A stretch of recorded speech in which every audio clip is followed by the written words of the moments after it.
Magandang araw ng Huwebes po mga bayang karerista. Magbibigay na po tayo ng tip, giya at impormasyon para sa araw na to, February 5, 2026. Tara!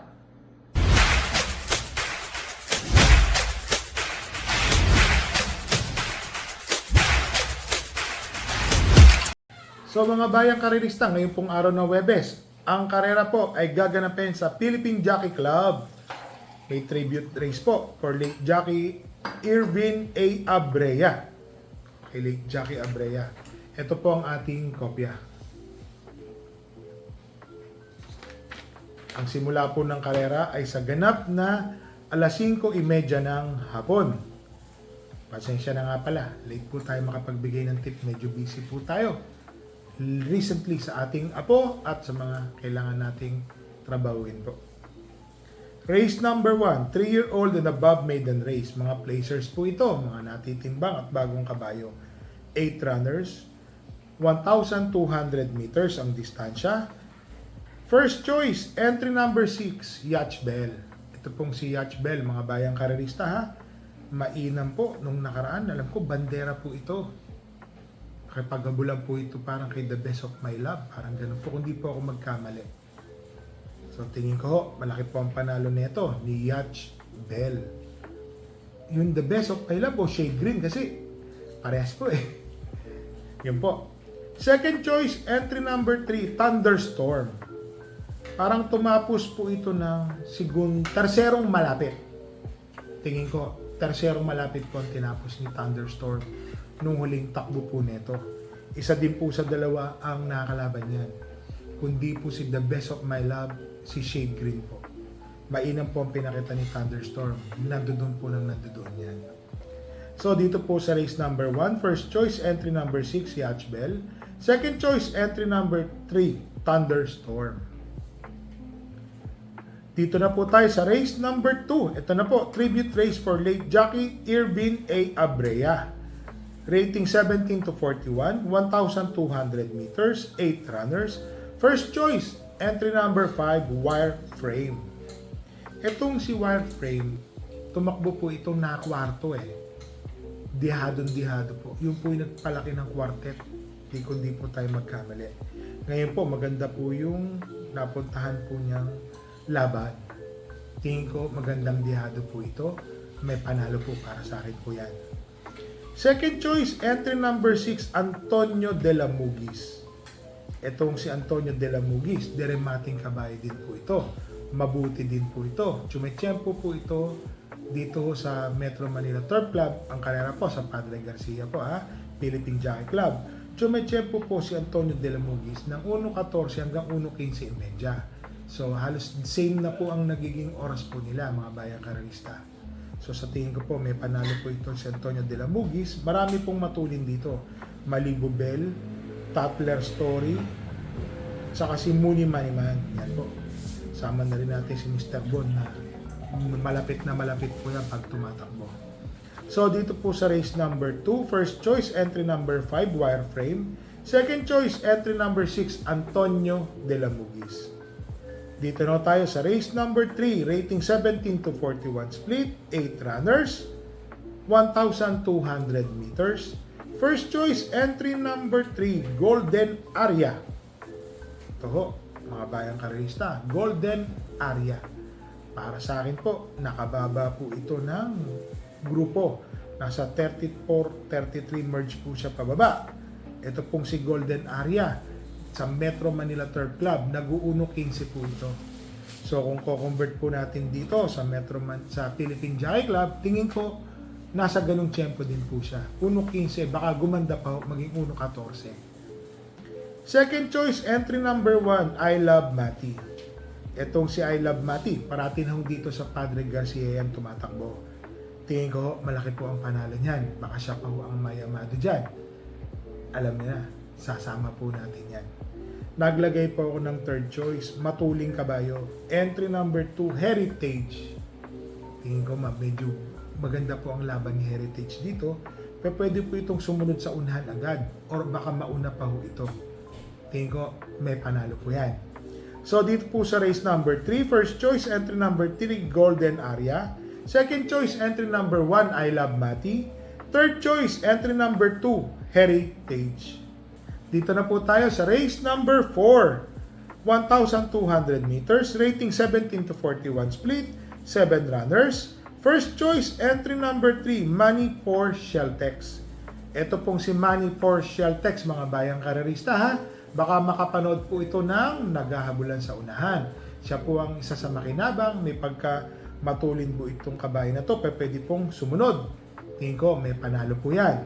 Second choice, napakatuling kabayo, entry number 7, Galloping Ghost. Jackie P.A. Gamboa. Ito po, comebacking rider po ito. Tingin ko, may panalo po yan, mga bayang karerista, matuling kabayo. Siya po magdadala ng marcha, all the way po yan, mga bayang karerista. Baka tumapos, pag hindi po nasabayan. Naglagay po ako ng third choice, entry number 2, Watch Bell. Ito si Watch Bell, nag-barrier na rin po ito sa Padre Garcia, sa dito rin po, sa Philippine Jockey Club.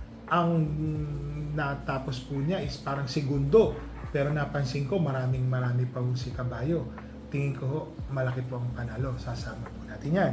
So dito po sa race number 4, first choice, entry number 3, Money for Sheltex. Second choice, entry number 7, Galloping Ghost. Third choice, entry number 2, Watch Bell. Dito na tayo sa race number 5, rating 42 to 56 split, 10 runners, 1,200 meters. First choice, entry number 10, Ruby Bell. Yan o, medyo gumaan po din ang laban ni Ruby Bell. Mukhang nakatagpo po na magandang laban to. Para sa akin po, malaki po ang panalo ni Ruby Bell. Alam ko, tumatsyempo po ito ng 1.26 hanggang 1.27. Sa same distance po na 1,400 meters. Sa 1-2 siguro maning-mani po dito yung 1.13. Second choice, entry number 4, Gold Honey. Adi na pala kay Boston ito. Boston Tan, nabenta na pala to. Ito pong si Gold Honey, ang pagkakatanda ko dito, mainam, parati pong nandoon. Parang sa Metro Manila Turf Club, tumempo po ito ng 1.25 or 1.26 medya sa pagkakatanda ko. Si Albert Serios pa ang sumakay dito. Matuling kabayo po ito. May pagka, lang parang sa starting gate, kung di po ako magkamali. Pricey sa starting gate. Minsan naiiwan. Pero pag nakasabay, malaki po ang panalo. Third choice, couple entering 1 and 1A. My Dad Bogart and 1A Everlong. Pero tingin ko po yung My Dad Bogart may panalo. Pag nagkaroon po ng habulan sa unahan, My Dad Bogart po, makakaremate po yan. Kahit sabihin natin 1,200, kasi sa Killer Pace po, may matulin pa ditong iba eh. Kagaya po ni Just Me, True Blue, King Hans, yan mga matutulin din po yan.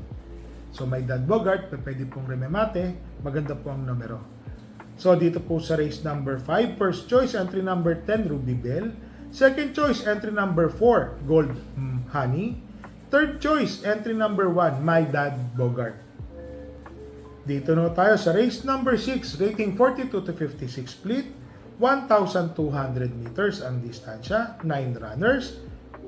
Entry number 6, Tease the Moon. Baba po sa laban. Tingin ko, pan-solo na po ito. Or one for the day, Tease the Moon. Ano Kasi ibang grupo po kinakalaban ni Tease the Moon.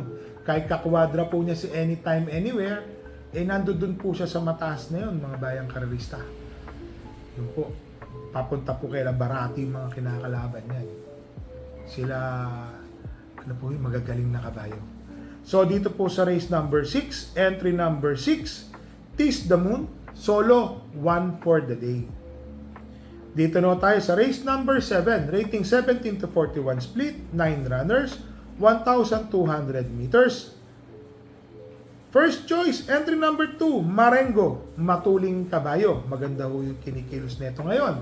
Kung mapapansin nyo po, nandoon na nandoon. Kung sakaling makatagpo po ng magandang laban, pwede pong tapusin.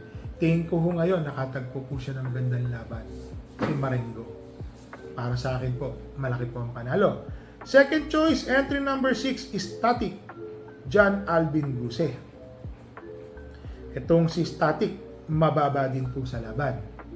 Alam naman natin sa Metro Manila Turf Club, MMTCI, Itong kabayo na to, tsumetsyempo po ng 1.13 hanggang 1.14 or 1.15. Yan o.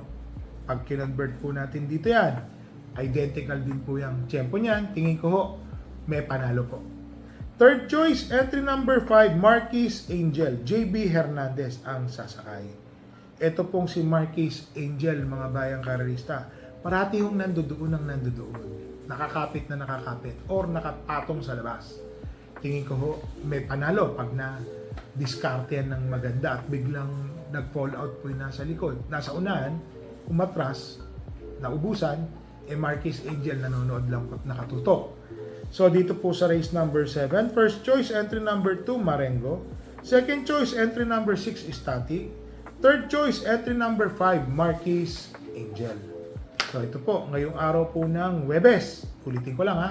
Tribute race for late jockey Irvin A. Abrea. Yan o. At least ito po, meron po mga tribute na ganyan. Makalaking tulong po yan sa mga naulilang pamilya. So wala po tayong kabayong tatakbo ngayong Huwebes. So mga bayang karerista, parati po namin kayong nire-remind. Bet small, win big. Bet big, lose big. Magdala po tayo ng payong at tubig na mainom po mga bayang karerista. Happy racing and stay safe po sa inyong lahat.